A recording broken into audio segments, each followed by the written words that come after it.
Hello po, magandang gabi, magandang umaga, nasa panig tayo ng mundo ha. Sana po ay nasa maayos kayong kalagayan sa pagpapanood ng bagong video na ito natin ngayong gabi. O ayan. O ano, Lunes na po. Kamusta ang araw ng inyong Lunes, no? Sana ay naging maayos at hindi uminit-init ang inyong mga ulo. Productive, ika nga nila. No? April 6 na po ha. Tama ba ako? Diyos ko, baka mali. Tama, April 6 po ngayon, 2026. Tama tinignan ko. Ayan, kaninang reading itong makukuha natin ngayong gabi na ito. Pwedeng sa inyo itong lahat Ang reading na ito po pala, ay kung mapapanood ninyo bago mag-April 8, para sa inyo ang reading na ito. May 2 days pa kung kayo makakapanood ha. Ngayon po ay April 6 pa lamang. So maaaring kayo, para sa inyo, ang reading na ito ha. Take only what resonates po. Yan. Nagugustuhan ko tong reading na ganito lately kasi marami pong nakaka-relate. Sa totoo lang. Ang dami ko napabasa, no? Na nakakatugma sa kanila. Maaaring tumugma rin sa iyo, no? Ayan na. Sige, tignan natin. Kung mapapanood mo ang reading na ito bago mag-April 8, maaaring para sa iyo ang reading na ito. Yan ha. Wow, daming pang ha. Dahil pa parating. Okay po. Tingnan pa natin. Okay. Pasensya na kayo kay Pupoy ha. Nanganak kasi yung aming pusang isa. Ayan, nakakakita ng kuting, kaya ganyan. Okay, ito pong una ay Knight of Wands. We have the Ace of Cups. We have the Knight of Swords. And we have the King of Swords. Okay. Sige nga, tignan pa natin. Uulitin ko ha. Kung ito po yung mapapanood nyo bago mag-April 8, para sa inyo ang reading na ito. Take only what resonates pa rin ha. Ganda Ang ganda. Ang daing paparating. Daing ko nakikita. Sige, tingnan pa natin. Ayan na. Kompleto na po.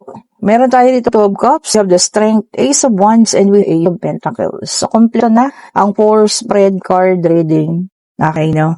So, dito nakikita ko, merong isang taong magpipilit. Ito, magpipilit siya na bumalik. Kausapin ka. Gusto kang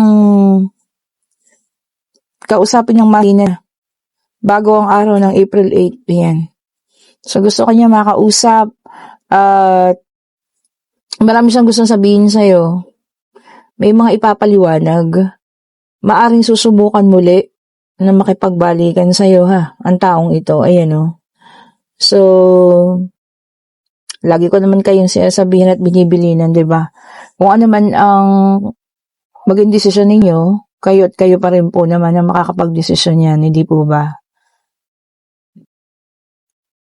So, ayun po ha, magpipilit talaga siya. Ayan, susubok, eka nga nila. Susubukan, kung po pwede pa ba, makabalik sa buhay mo. Yun lang, kasi kung kayo'y naging, ang tawag dyan,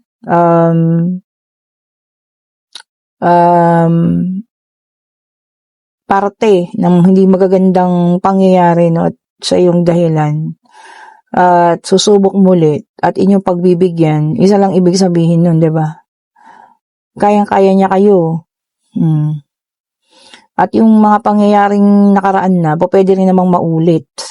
So, depende sa inyo ha. Ulitin ko, hindi ka naman pinagbabawalan kayo na makipagbalikan, Asa sa inyo pa rin po. At ito naman, biyaya. Ayan, Ace of Cups. Halos parehas, tsaka yun, Ito, yung iba sa inyo, may mga paparating na biyaya. Maaring iniintay nyo na to. Alam nyo na Alam nyo na yung tungkol dito sa biyayang ito. Siguro mga incentive, ganyan. Bonuses na iniintay nyo matagal na, Ayan na. So, iyan, matanggap ninyo yan, ano, bago permit mong araw ng April 8. Ayan ha. Kung sino man, kung para sa inyo yan, ang dami, no? Ayun, umaagos. Nandito lamang ang strength. Ang strength kasi, disiplina rin eh. Oh, yan ha. So, sana kung matanggap ninyo yan, matuto tayong gamitin ang mga ito sa tama. Oh, disiplina, no? Para sa sarili. Huwag yung, ayan, oh, pinaagos lang sa kamay. 'Di ba? Huwag ganun po ha. Atin po itong ingatan, pagyamanin, kung po pwede pa nga, 'di ba? Payabungin pa yan. Oh, 'di ba naman? And we have here the Ace of Wands. Ayan. Ito pa lang is a new beginning. And the Knight of Swords is malaking pagbabago. Oh, yan ha. This signifies a new beginning. Kung nakikita nyo, maraming usbong. Oh. Tapos natapat rito sa napakalaking pagbabago. Pwedeng ito ay sa career ninyo. Ayan ha. Pwedeng pagbabago ng career. Pwede rin pong ito ay pag-iisip pa ng iba pagkakakitaan. Ayan. Na maaaring makapagbago ng malaki sa buhay po ninyo. Oh, di ba?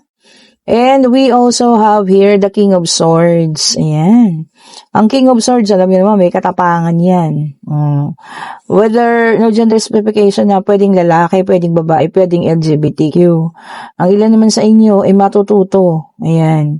Magkakaroon ng hawak na kaperahan, pero matututo kung paano gastusin, kung paano gamitin, kung paano nyo ito papalaguin. Yung mga ganun, hindi na tayo yung nag-iisip ng ito yung gastusin natin sa ganito, ganyan. Hindi na po ganun. Kayo po yung nag-iisip na kung paano ito palalaguin, palalakihin. Kita nyo, laki ng pentacles, oh. Diba? So, ayan ha. At ito namang ating kasing signifies in maturity ng ating King of Swords. So, ibig sabihin, pagdating sa paghawak sa financial, magiging matured na. Oh, 'di ba ang ganda ha? O kung kayo yung may paparating na malalaking halaga. O ayan ha, ingatan, ayusin kung paano hawakan, tawag dun yamanin. 'Di ba po no? Kasi kumbaga ngayon isip na yung mga investment, ganyan. Which is tama naman. Kesa po yung iniisip na gagastusin sa ganito, gagastusin sa ganyan. Okay, meron tayong Ace of Swords. Ayan ha. Meron ding isang tao makikipag-communicate muna sa inyo. Ayan, matagal na to. Long lost na to, matagal na. Siguro matagal na kayo hindi nag-uusap, mga 3 years, 5 years, 7, 10 years. At saka magugulat ka kasi gusto niya makipag-communicate sa'yo. Ikagugulat mo ang kanyang pakikipag-usap. Parang hindi mo niya expect, Hindi mo siya expected. Okay. And we also have here the 7 of Pentacles. Ayun na nga, making investments. So, yung iba talaga sa inyo, yun ang inuuna. Investment, pag-ayos ng, alam mo yan, ka-financial, doon nakafocus, siguro wala mo ng sa love life, pero yun muna, yung financial. Para sa akin, pag dumating kasi yun, darating naman yun, di ba? Pero kung ikaw mismo yung hawak doon sa financial mo, yung paano gumana, kung paano umayos, di ba mas mabuti yun? O, di ba? Para secured na kayo, kung magpapamilya ka na, secured na yung pamilya mo. O, di ba? And meron tayo rito 7 of Cups. Ayan. Sabi niya rito, sabi niya, meron kang desisyon na dapat gawin tungkol ito sa pagpili. So, itong pipiliin mo? Maaring pipiliin mo ang isang bagay over sa isa. Yung mga ganyan, yung mga mahirap na desisyon. Gugustuhin mo yung isa, bukod doon sa isa. O, diba? Para mga ganyan. Or, ito ang pipiliin mo dahil ito yung gusto mo. Naku, hirap ng mga ganun. Parang desisyon to sa kagustuhan mo over sa pangangailangan mo. Parang ganun, di ba? Itong isa kasi kailangan mo. Itong isa naman ay gusto mo lang kasi. O, magkaiba yun ha. So, yan ang mabigat na desisyon gagawin ninyo. And we have here King of Cups. Ayan. O, yung iba sa inyo makakakilala ng isang taong friendly. Ayan. Or baka ito yung mag-uumpisahan, no? Pag-uumpisahan ng inyong magandang, syempre, relasyon.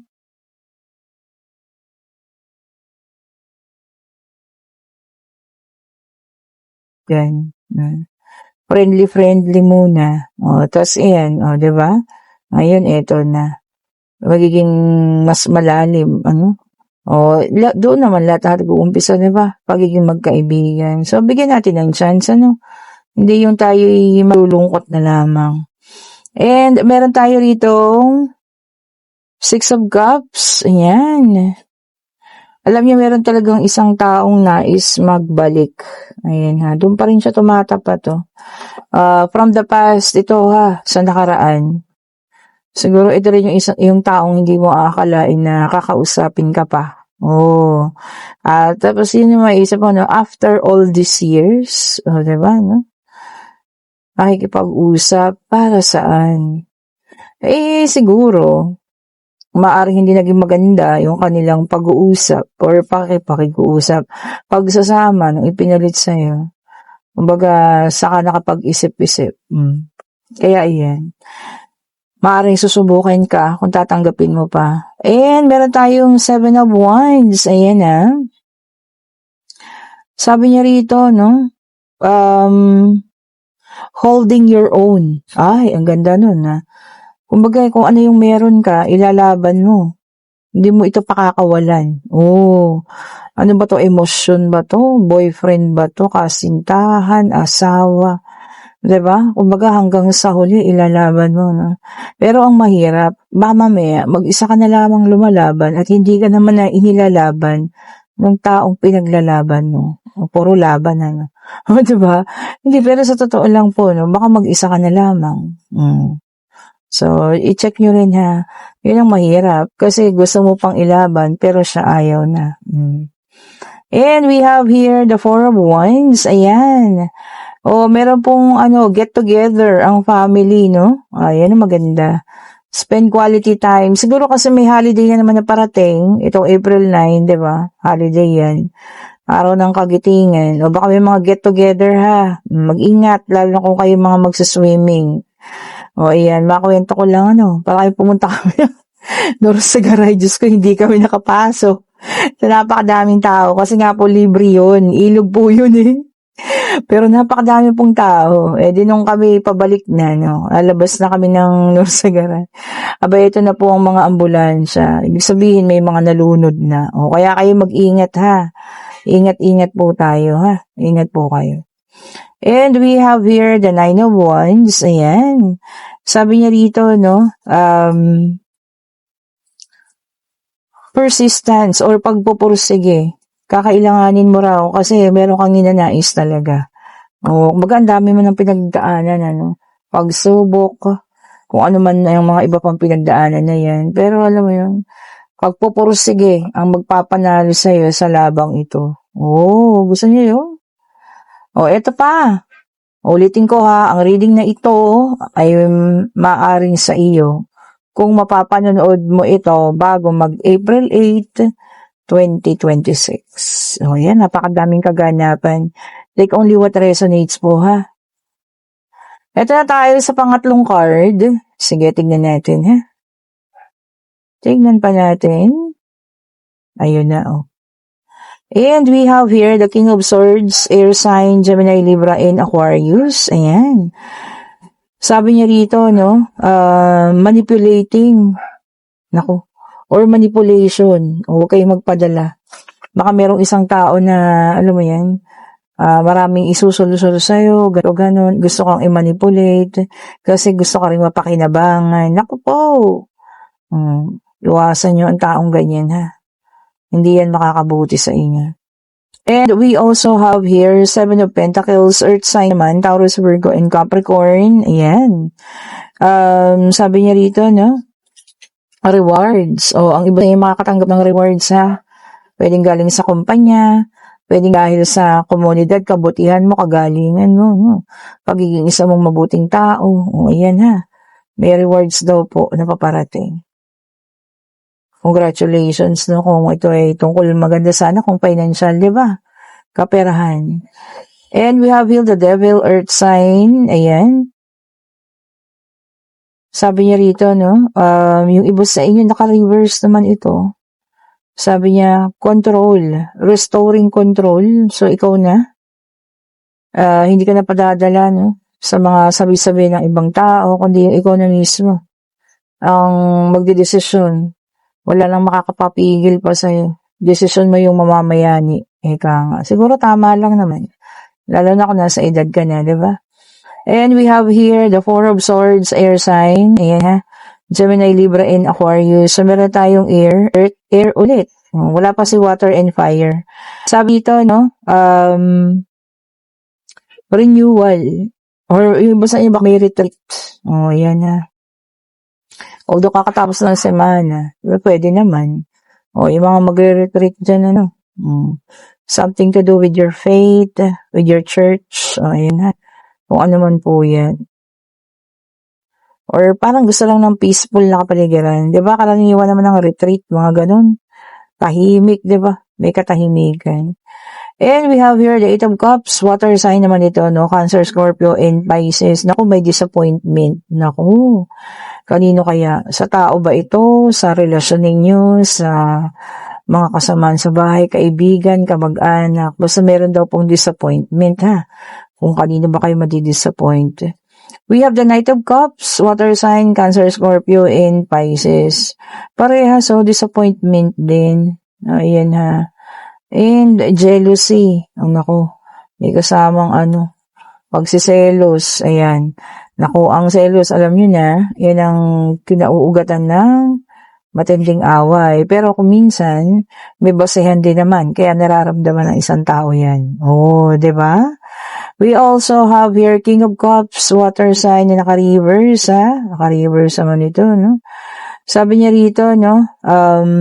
Makakaranas kayo ng panlalamig. Yan, ha? Hindi yung ating klima, ha? Pero panlalamig, maaring ng isang tao, o pwede na mga kasamahan mo, no? Parang ganun. Baka hindi mo alam, may nagawa ka. So, alamin natin yan, ha? Bakit nagkaganon, ano?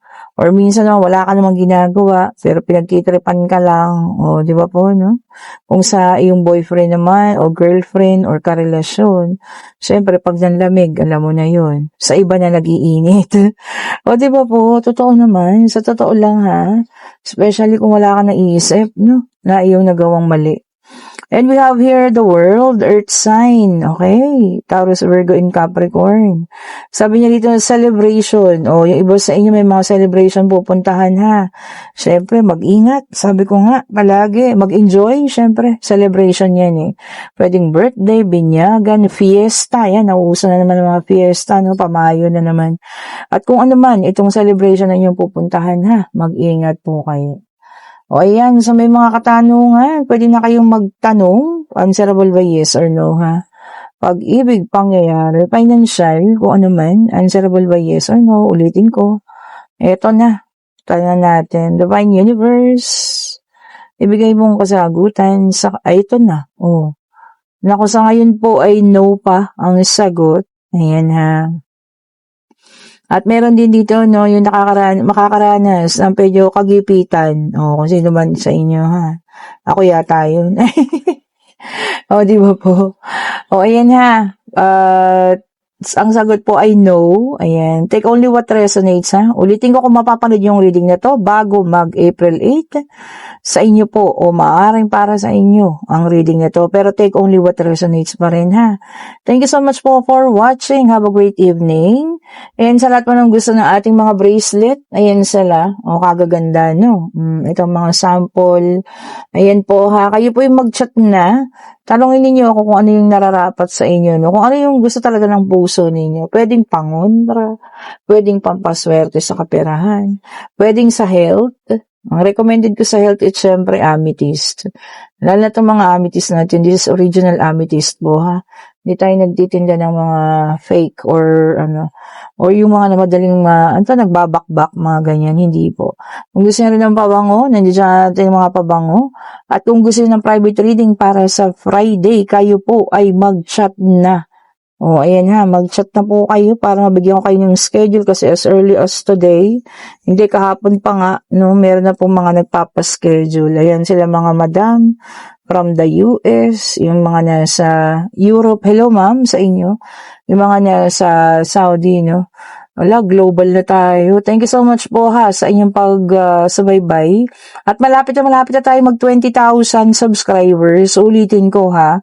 Pag naka 20,000 subscribers na tayo, kahit lumampas pa yan, syempre may raffle ulit tayo. O, diba? Magla-live tayo ha. So, sorpresahin ko na lang kayo. Tas, lahat ng nanonood po sa live, syempre kasali sa ating paraffle ha.